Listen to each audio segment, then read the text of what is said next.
cold calling is tough. Hey guys and girls, what's up? I'm Chris and today we'll discuss this sheet, which is my rules for cold calling. So the video is targeted for anyone who's either starting a business themselves right now or who's in the, let's say, first 5 people of any go-to-market team, or basically if you're like in the first 10 people of any early stage venture, because there you'll need this. Hey, I think we all know the situation. At some point doing outreach for a new product or service and initially hiding behind the screen, sending LinkedIn messages, sending emails, sending this and that. And of course, this is all needed. And at a high velocity and high scale, particularly LinkedIn messages get like ultra important. Shout out to Surf. However, cold calling is often undervalued and insanely important when building outbound systems. But we all know it, right? Cold calling feels super, super weird. It's just how we're wired as human beings. Like rejection is nothing we do naturally. And so like doing high velocity rejection exercises, it's mental, it's crazy. And you need some frame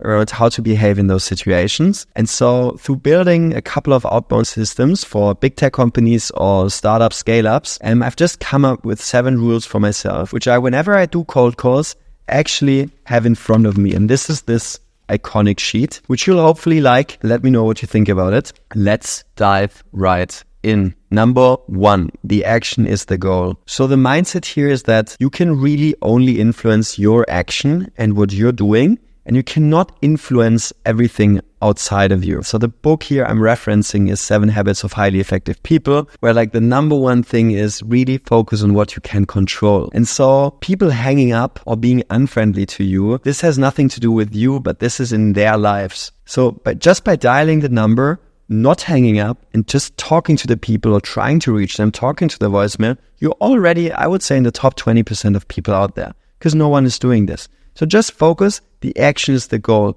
And any negative response, if you're not misbehaving, if you're not like dialing the same number for the 3rd or 5th time on the same day, it's just not your fault. Just focus on executing. And you're also doing this alongside many different contacts. It's not that you always calling the same person. Just focus on the action and go. Rule number 2, them hearing your voice is the goal. So instead of going for the goal of like securing the next meeting, selling your product, or whatever you're envisioning, or whatever your over-ambitious inner voice is telling you, it's probably not the goal. The goal is to dial the number, either have them pick up or get to their voicemail and just drop your name, drop your email address, maybe drop your company, and just get one of these magic 7 touch points, which people are always referring to, make the people or make the person remember you. Number 3, and I really love this one because this actually is very, very uncomfortable. And this is where people are separated. It's you always follow up, and best case directly. So many of you probably already know this. You call someone and very often people just immediately hang up. Like they hear saying, hey, yeah, I'm Chris from da-da-da-da-da. And then the mistake, which I think is also very normal, which people make, is or the natural response, not call again and not send the follow-up LinkedIn message. However, what I've experienced, and I'm not saying I'm preaching the truth of global tech sales here, right? It's just what's been working for me. It's like follow up directly. Send this email. Hey, it seems like you were busy. Doesn't the problem seem like a relevant one to you? Or wouldn't it help you to da-da-da-da-da? So just getting into this or just making sure that you're not losing the contact is very important. And sometimes, of course, if you feel like very cheeky or very brave this day, just call the same number again. People will pick up again.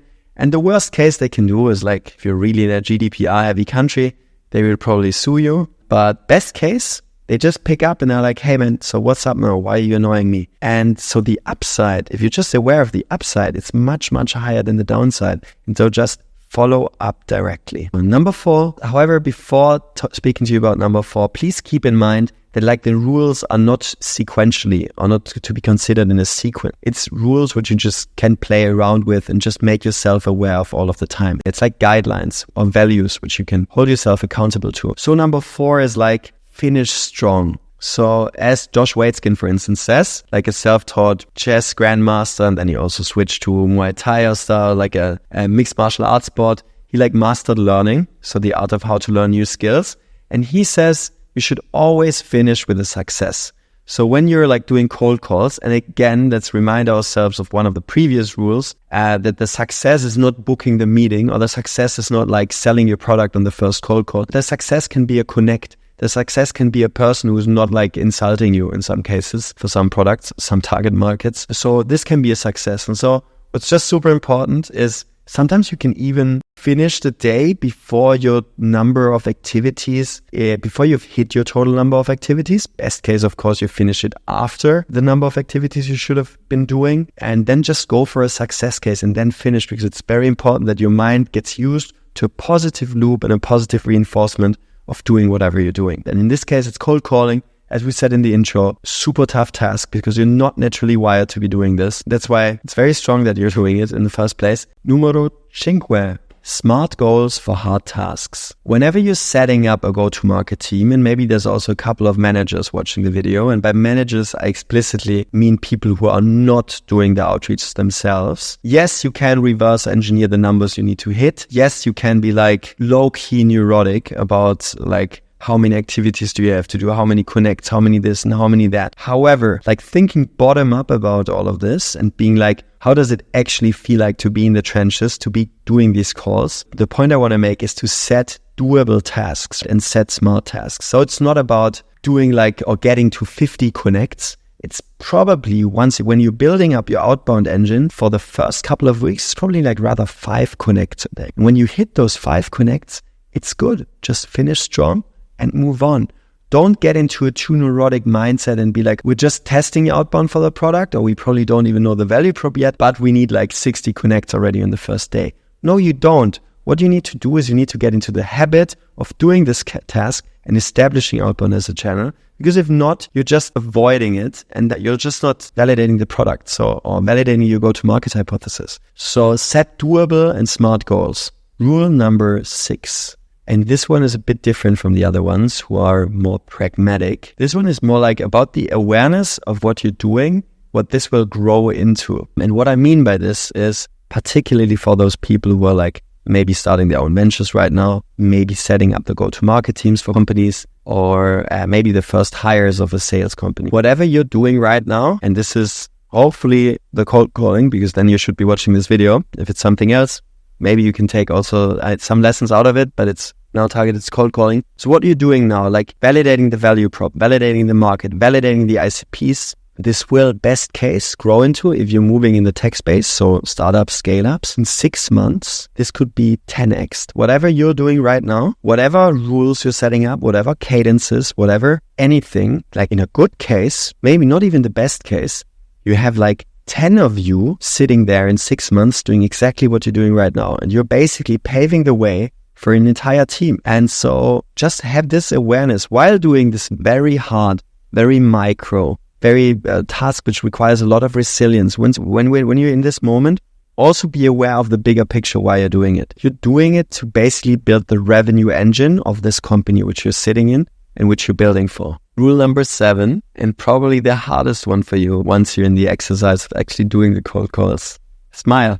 No, it's actually a rule, or it's actually a thing that I've written down myself. And sometimes it sounds a bit whack. Like when you have those, I remember being in New York with my friend and just like sleeping at a random person's apartment, and they had like all of the apartment, they had like post-its with smile, smile, smile. And we were like, oh man, it's a bit too much. However, like when doing this task, I feel like it's actually important for you to remember that you should be doing it because you're hopefully in an environment which is cool for you, which you actually chose yourself. So hopefully you like working with cross-disciplinary teams, across like product, design, BI, tech people, so engineers, salespeople. Hopefully you're like moving in your career somewhere, at least in the direction of where you want to be, whether this is like, becoming a GTM operator, building a company, or anything else. I think for cold calling, there's a couple of avenues you could take. And it should also feel like the right place. Hopefully you have a good manager, which is probably another great point, but another video here. It's just rule number 7, and now you have the context.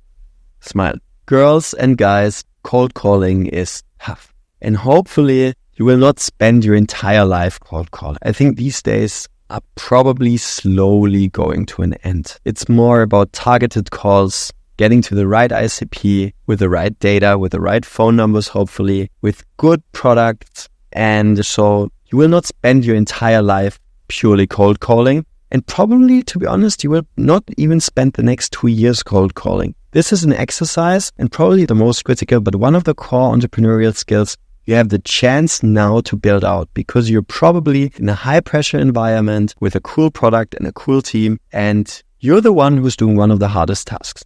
Lean into it as much as you can, get a peer group around you, and I hope these 7 rules, which I'm following by when I'm doing cold calls by myself, help you. Hey, and for anything tech sales related, just check out the link below, which is where you find Surf's page.